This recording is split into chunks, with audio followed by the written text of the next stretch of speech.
షకీలా గారు అతిగా mobile use చేయడం వల్ల ఆమె మెడకి 3 లక్షల రూపాయలు పెట్టి సర్జరీ చేసుకోవాల్సిన పరిస్థితి వచ్చింది. అసలు ఏం జరిగింది అంటే షకీలా గారు ఇంటి దగ్గర ఎప్పుడు ఖాళీగానే ఉంటారు. ఇలా ఖాళీగా ఉండడం వల్ల ఆమె ఏకంగా 5 నుంచి 6 గంటలు మొబైల్ యూజ్ చేస్తూనే ఉంటారట. ఒకవేళ మొబైల్ యూజ్ చేశారా అనుకోండి, కానీ ఆమె ఎప్పుడు కూడా ఒకే పోస్టర్లో పడుకొని మొబైల్ యూజ్ చేస్తారట.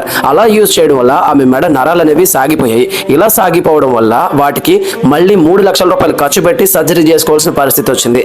దయచేసి మీరు కూడా మొబైల్ని అతిగా యూజ్ చేయకండి. ఒకవేళ యూజ్ చేస్తున్నా కానీ మీరు ఏ పోస్టర్లో యూజ్ చేస్తున్నారో చూసుకోండి. ఒకే పోస్టర్లో నిరంతరం యూజ్ చేశారో అనుకోండి, అప్పుడు మన బాడీ స్ట్రక్చర్ అనేది ఉండాల్సిన స్థితి కంటే వేరే స్థితిలోకి మారిపోతుంది.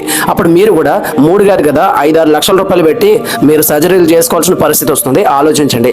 మొబైల్ యూసేజ్ అనేది తగ్గించండి. ఒకవేళ యూజ్ చేస్తాను అంటే కనుక పోస్టర్ అనేవి ఎలా ఉంటున్నాయి అనేది చూసుకోండి. ఒకే పోస్టర్లో అయితే ఉంచి మాత్రం మొబైల్ యూజ్ చేయకండి. డిఫరెంట్ పొజిషన్స్లో ఉండి మొబైల్స్ని అయితే యూజ్ చేసుకోండి. మరి మీరు మొబైల్ని ఎన్ని గంటలు యూజ్ చేస్తారో కామెంట్ సెక్షన్లో తెలియజేయండి. ఛానల్ని సబ్స్క్రైబ్ చేసుకోండి.